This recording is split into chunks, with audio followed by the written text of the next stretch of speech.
I would like to welcome Dr. Roger Mattson, who is going to do our next presentation.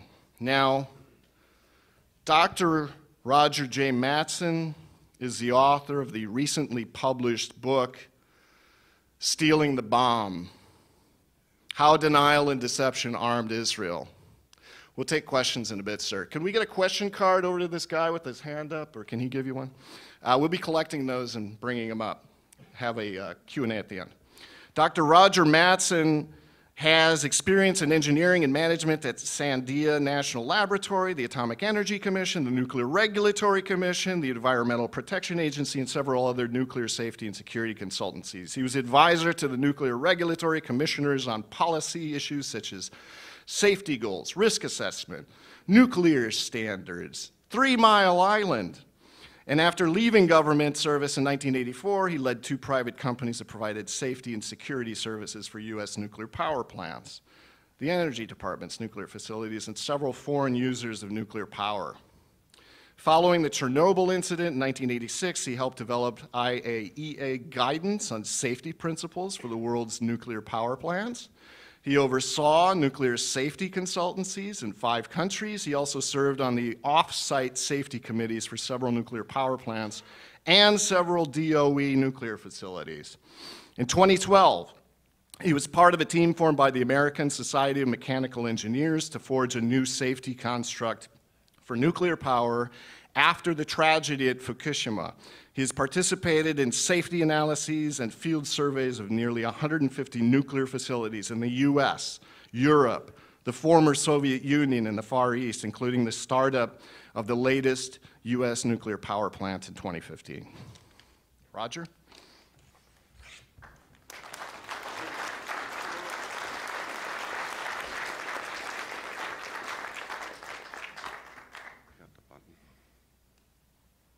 Just say a couple things at the start to get us rolling. This is a complex story that I'm going to tell you today. It's been ongoing for about 60 years, as you will learn, and it's come into the public light in kind of a random way. We learn a little bit here, we learn a little bit there. So it was hard for me to piece it together over the years, and I had assistance from Grant and some of his FOIA requests, and I'll show you some of those later.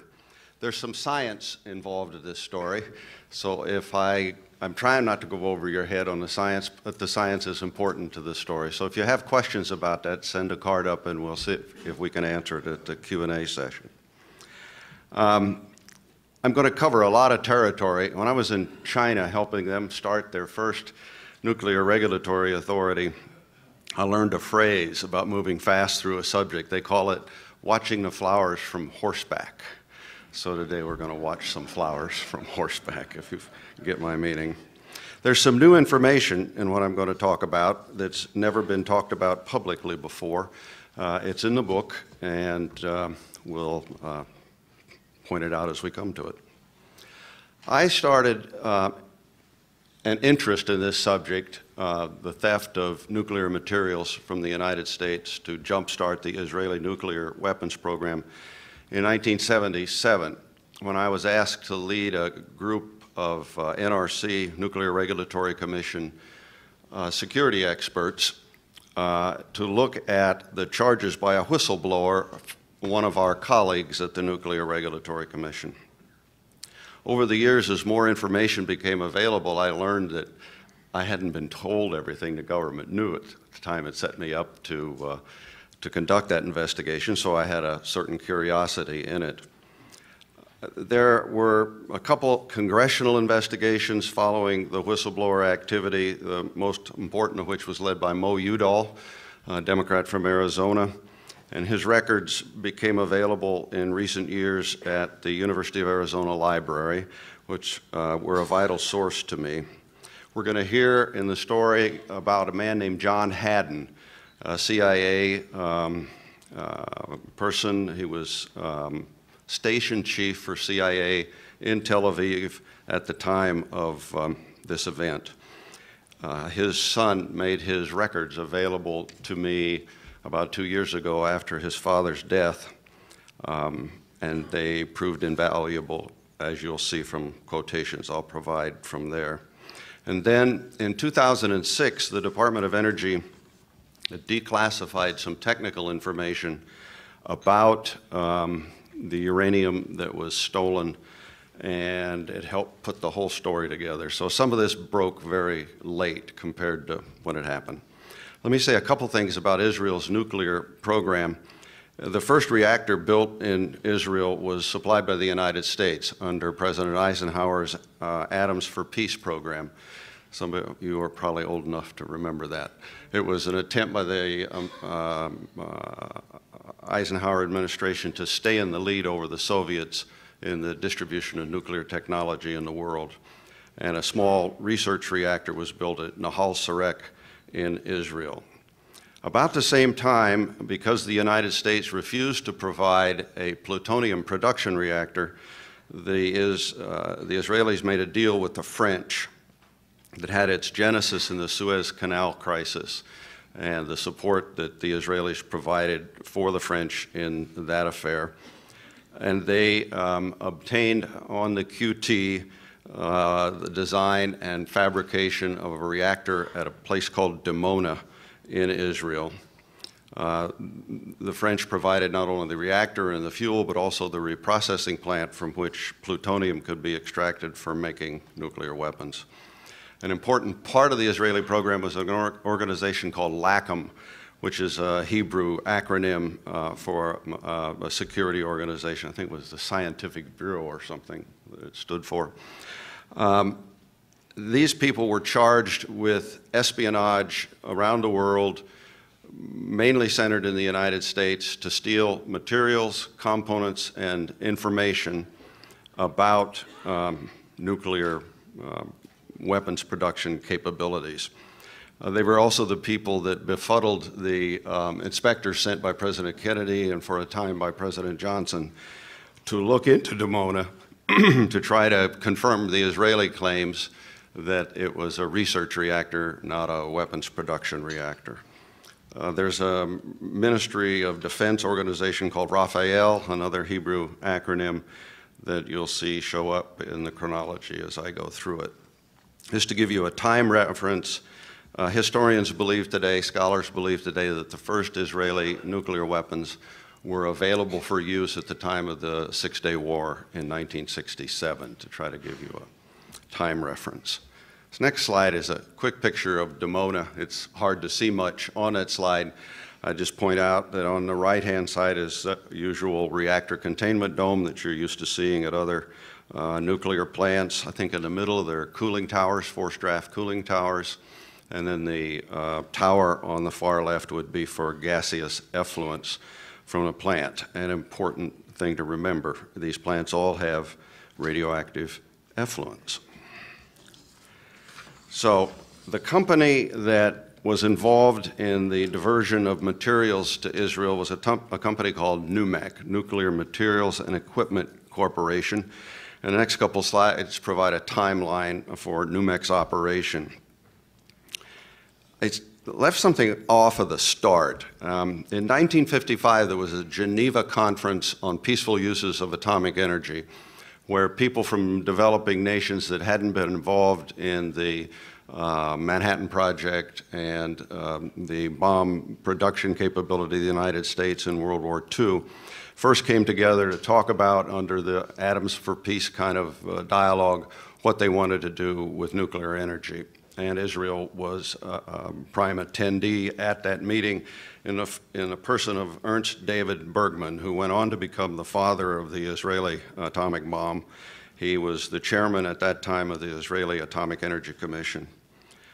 And Bergman turned out to be a close colleague of a man named Zalman Shapiro. Shapiro is an American Jew from the Pittsburgh area who was a world-famous nuclear metallurgist. He knew a lot about uranium, he knew a lot about plutonium, he knew a lot about how to clad fuel elements, how to make fuel elements for reactors, and he learned those things in the United States Nuclear Navy program. He designed the first nuclear submarine for the United States, the Nautilus. His neighbor in the Pittsburgh area was a man named David Lowenthal. Lowenthal was a hero, really, of the 48 war, the War of Independence in Israel. He was on the Exodus, the ship the Exodus, taking refugees to Israel after World War II. He was a confidant of Ben-Gurion. He organized the funding for the company called NUMEC. Zalman Shapiro became the president of NUMEC. He left U.S. government employment at Beta's Atomic Power Laboratory and started the company NUMEC. It started processing highly enriched uranium for the U.S. Navy in 1960. By 1964, the Oak Ridge National Laboratory people were learning that there was missing uranium, what they call inventory differences or material unaccounted for, at the NUMEC facility in Apollo, Pennsylvania. The Oak Ridge people, remember Oak Ridge is the first uranium enrichment capability in the world built during World War II. Oak Ridge alerted the Atomic Energy Commission, then under the leadership of Dr. Glenn Seaborg, Nobel laureate for the discovery of plutonium. The AEC did an independent audit, used the best people they could find, the best people from Oak Ridge, best people from the commission, best people from NUMEC, and they came up with 178 kilograms of missing highly enriched uranium. Of that 178, they found that 94 kilograms could no way be accounted for. Over the next year or so, NUMEC borrowed $2.2 million to pay for the 178. They had to pay for it all, whether it went up in the air or whether it went someplace that nobody knew about. In 1967, being in dire financial straits, NUMEC sold to Atlantic Richfield Company, an interesting sale that Grant wrote about in an earlier book. That coincided with Atlantic Richfield Company's first entry into the nuclear business. It got a $30 million a year contract at the Hanford Works in the state of Washington, sort of coincidentally with its purchase of NUMEC. Some people can't visualize how this NUMEC facility in Apollo, was it a great big thing or a little bitty thing? Here's a kind of scale. It's about 2 stories tall. It's about 1.5 blocks long. That's the factory in the top photo, and the bottom photo is the office building across the street, which figures in the story. So the inventory difference grew to 287 kilograms. For those of you who think in terms of pounds, that's about 600 pounds of missing highly enriched uranium. Think 10 to 20 pounds to make an atom bomb. Then in 1968, something that's on the cover of my book, and we'll see here in a minute, is records of the 4 senior espionage officials, espionage agents of the government of Israel, visited NUMEC under false credentials. In 1970, Shapiro left NUMEC, went to work for a company called Kowecki Barilko, which made beryllium components for nuclear weapons, supplied the beryllium, which is used in a variety of ways in nuclear weapons. He applied for a higher security clearance than the one he had. He got involved with the Nixon administration and Attorney General Mitchell. Some of you will remember John Mitchell. And Mitchell said, no, don't give him a security clearance. It was after the Oppenheimer trial where Oppenheimer lost his security clearance. Seaborg didn't want to go through that again. With Shapiro, they fought back and forth between the AEC and the Justice Department, and in the end, AEC found him a job where he didn't need a security clearance, and it paid $10,000 a year more than what he was making, and he took that job at Westinghouse, where he spent most of the rest of his career. In 1971, Babcock and Wilcox Company, that's the people who designed 3 Mile Island, by the way, bought NUMEC from Atlantic Richfield Company. They stopped operations in '78.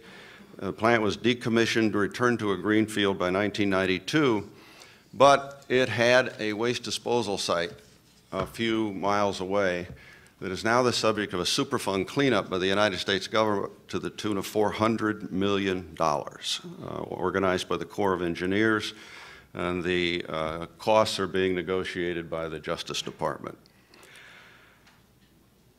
Okay, that's the story of NUMEC. Go back to the audit in 1965, the 178 kilograms that was missing, 94 kilograms unexplained. The NRC historian has recorded that as 6 atomic bombs, maybe a little more. There was no FBI investigation of the theft, the alleged diversion in 1965 or 66. The AEC under Dr. Seaborg said that they didn't think it had been stolen. They didn't know where it went for sure, but it didn't think it had been stolen. If you look at the records of their discussions, the commission discussions with their staff, there's no discussion whatsoever of Dr. Shapiro's association with Israel. There was a suspicion, but they didn't talk in any detail about those associations. I'll give you some of that detail in a minute. They had various explanations for where the material went. None of it panned out. They dug up things in waste disposal. They counted filters at Oak Ridge Laboratory. They couldn't find, 94 kilograms. That's 200 pounds of highly enriched uranium. Later, Seaborg wrote a number of books, and he wrote 3 of them that were memoirs where he discussed NUMEC. And in one of them, he said, what good would it do to admit that HEU had been stolen and given to Israel? He denied that it happened, but he said, what good would it do? So Dr. Shapiro was a Zionist. He was a national officer in the Zionist Organization of America. He was an awardee of the ZOA. He told both the FBI and the AEC when they had hearings with him that he wanted to immigrate to Israel. Finally, in a wiretap, the FBI picked up his admission that the Israelis told him he was more valuable to them here than he was there. You can read down this slide. You can see it on the web later. He was associated with Bergman, the founder of the father of the Israeli bomb, a number of Lakam agents, people from Mossad. We're going to talk about Rafi Eitan in a minute, and those are some of his associations. One of the keys to understanding how this happened was that the CIA, beginning in 1966, 67, 68, thought Israel had the bomb, but they hadn't confirmed that Dimona was producing plutonium. And so they charged the CIA station chief, John Haddon, and his people in Tel Aviv to make trips to Dimona and collect samples in the environment. Remember the gaseous effluents. At any nuclear plant, you can pick up very small traces of radioactivity. That's why they're so closely regulated, to keep those traces very small. So they were looking for plutonium in the environment, and John Haddon's son remembers going out there with his dad on peanut butter sandwich trips, where the kids would eat the peanut butter sandwich and the father would collect flora in the vicinity, throw it in the trunk, and head back to Tel Aviv. We don't know today who counted those, did the radioactive analysis of those samples, but they found highly enriched uranium before they found plutonium, and there was no highly enriched uranium at Dimona. Israel had no capability to enrich uranium. What we know today is that they were able to put a signature on that highly enriched uranium that proved that it came from the United States, that it came from the naval nuclear program, because the fuel for Navy reactors was 97.7% enriched. A little science, natural uranium, 0.7%, uranium in a light water reactor, power reactor like we use, 3%. Uranium in a nuclear weapon, typically 93%, depending on the country. But the naval fuel was 97.7, and that's what Haddon found in the environment near Dimona, the type of fuel processed by NUMEC. This is what's on the cover of the book. In 1968, these 4 Israeli spies showed up at NUMEC, and just briefly, Avraham Hermoni was the Lakam chief in the United States. He recruited a number of spies for Israel in the nuclear program. He went back to Raphael, where he was a deputy director of that weapons effort in Israel. Ephraim Begun was sort of the technician of Shin Bet, the Israeli FBI. Abraham Bender went on to be the head of Shin Bet. Rafi Eitan went on to be the head of Lakam and recruited and ran Jonathan Pollard in the United States. They visited NUMEC in 1968, and there were various stories they created. In the book, you'll read my assessment that what they were really there for was to enlist Shapiro's help with the fabrication of fuel for Dimona using uranium they stole from the Western Europeans. I'm going to skip the next couple slides. And there's an eyewitness account of the theft that's discussed in the book that the FBI did not follow up on, and we today don't know why. And then I'm going to talk about what various people concluded, and Grant, please bear with me and I'll be done. J. Edgar Hoover said remove his clearance, take away all of his contracts. 4 attorneys general touched it, Ramsey Clark, John Mitchell, Edward Levy, and Griffin Bell. They said don't give him any more clearances. They did wiretaps. They said more was needed, and then by 1980, the whole thing ended. Seaborg said, what good did it do to admit? Morris Udall said that if he had to write in an envelope whether it happened or not, having finished his investigation, and the penalty for being wrong was death, he would write in his envelope that it happened. Other politicians have been slow to say. Richard Helms said we did the job and avoided political risk. God knows what Richard Helms meant in his biography. Zbigniew Brzezinski just last year, when presented with documents that Grant found, said, well, something did transpire. It's explosive. It's controversial. What do you want me to do? Ask him to give it back? So enough from me. There are lots of implications of this business of a policy nature. My conclusion is the material went there. Whether Shapiro was actually present when it happened, it's hard to prove. They tell me about arson. If you don't see the match held to the flame, it's hard to make an arson conviction. I think the Justice Department had the same trouble here. And finally, I would say that NUMEC's not alone, that Lakam and Rafi Eitan, who's still alive, by the way, recruited Arnon Milchan, the famous Hollywood producer. Most recent movie was Revenant. He did Gone Girl, Birdman.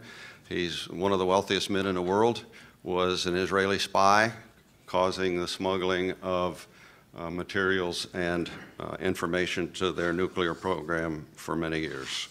And last but not least, on a deeper understanding level, the Israel lobby impedes frank discussion of Israel on this subject.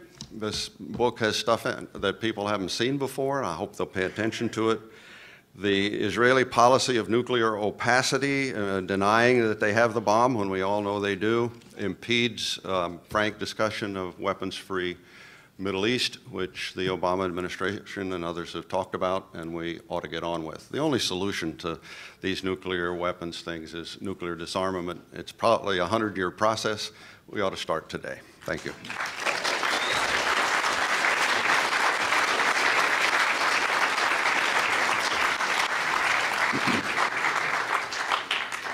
We've encouraged all of our speakers to stay, and we're certainly probably not going to be able to get to all of your questions on NUMEC or Congress and the making of Middle East policy, but please seek them out during breaks, during the book signings, during other opportunities.